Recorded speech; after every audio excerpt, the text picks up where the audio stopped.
So let's do it. Yeah, let's get complete thoughts on some deals that have happened in the NFL today. First, Sauce Gardner gets traded from the New York Jets to the Indianapolis Colts. The Jets receive a 2026 first-round pick and a 2027 first-round pick and wide receiver A.D. Mitchell. Thoughts? I like it, but I'm also, I like being aggressive. I think the Colts look around. The roster looks right. You need a lead corner. He needed a change of scenery. It wasn't going well in New York for him. Mm-hmm. And what do those picks matter if you believe you're going to beat up on the rest of that division? The other angle to it, maybe it's they have confidence that Daniel Jones is their quarterback and that they could sign him to a Baker Mayfield-style deal, the deal before he signed this one, and it's an offset salary-wise. I'm fine with it. No, David, as of right now, it looks like one of those rare win-wins because, if you're the Colts, you're getting one of the best corners in the league. He's going to be there. He's going to be there for a while. If you're the Jets, you get a chance, and Glenn gets a chance to hit the reset button with that team and start all over again, bring in young players. I think a total of collective of 5 first-round picks in the next 2 years. Well, I like it for the Colts. I love it for the Jets. Yeah, hold that thought because we'll get back to that part of it because let's get to the other trade that the Jets made today, which is trading Quinnen Williams to the Dallas Cowboys. They receive, the Jets do, a 2026 second-round pick and a 2027 first-round pick and Mozzie Smith. Love it. I mean, again, you're not winning with these players. What's the point? Burn it down, let Aaron Glenn build his program his way, and you get young, cheap, controllable players that you can build into what your vision of the New York Jets is. I love it. Where are the Jets going with these high-priced guys? No, I get it. It's what we wanted to see from the Browns. It's what you wanted to see from the Raiders.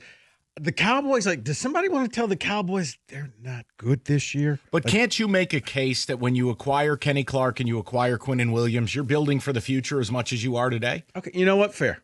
I mean, these guys have term, and that's the centerpiece of your entire defense. They're spending like they're going to the playoffs this year. It's like, okay, but looking at it long term, okay, I understand that because here's the only reason I'll allow for it: they have their quarterback. Now, if they didn't have their quarterback and you're giving away first-round capital, then you're going, wait a second here. I don't know. I guess I don't mind it. They traded Parsons. They're rebuilding through that trade.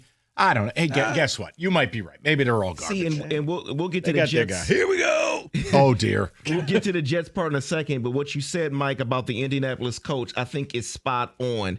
They clearly believe in Daniel Jones. You don't give up these first-round picks if you still have questions and if at they're that wrong, position. If they're wrong, they'll sink their franchise for 10 years. But I respect the hustle.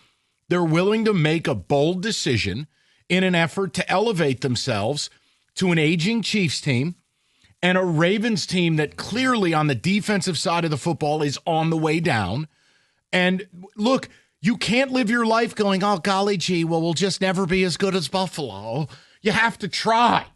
So they see an opening here. Mm-hmm. You know, the Bengals are a train wreck. You take them out of it. So I put the Colts with the Broncos, with the Chargers, with the Patriots. It's that next wave in the AFC. Yeah. And to Rico's point, if you can re-engage Sauce Gardner, get him off the golf course, by the way. That's been a bit of an issue. Get him off the golf course. Lock him into a better scheme for him. You've got a lead dog corner. There's a half a dozen of those in the league? And Rico, let's touch on your complete thought here with the Jets here because let me go down the list. 2026 first-round picks. They have 2. They have 2 second-round picks. In 2027, they have now 3 first-round picks. And if anyone knows best of what you do with multiple first-round picks, Aaron Glenn. Right. Remember, he was here when the Lions had multiple first-round picks for 2 years in a row. David, this is perfect because if there's a quarterback that you want in the next 2 years, you can have him. You can move up if you need to. Or if you want to do what the Texans did and you see 2 players now, you have an extra pick for the other year. Like, you know what? Take that pick. We want to take these 2 guys at pick 3 and 4, and we'll be happy, and we'll and you'll restart that team. You could see Aaron Glenn do that this year where they take their quarterback and they get Aaron Glenn his defensive war daddy like Aiden. Mm-hmm. You can flip a franchise quick if you do it right. Let's get to the other deal, one of the other deals that was done today. The Seahawks get wide receiver Shaheed from the Saints for a 4th and a 5th round selection. Shaheed knows that offense. He was with Kubiak before. There you go. I really like it. I do. It adds speed. It adds verticality. It replaces Lockett's old role with Seattle. It gives Sam Darnold someone to stretch the field. It also keeps things open for JSN underneath. I like it. And look, once again, well, Seattle's never going to beat the Lions. Okay, then I guess lay down and die. They feel like they've got their coach. They've developed a defense. They have found a quarterback. And your job is to then support the quarterback. It doesn't matter if I make jokes about his ginger lifestyle. And anybody who sits there and says that Seattle's not going to win games, you haven't watched this Seahawks team. No, they're good, and they win on the road. And I think Shaheed is a nice complementary piece for that program. It was sneaky good. I like that. And let me give a note here, because we knew that the Eagles made a deal for Jalen Phillips from the Miami Dolphins. Well, there's a note here on the salary that they'll have to pay. So the Dolphins helped out the Eagles. They converted Phillips' base salary into a signing bonus, which means Philly does not have to pay that. They only have to pay $1.5 million for the rest of the season. Howie Roseman. Wow. Howie Roseman's a witch.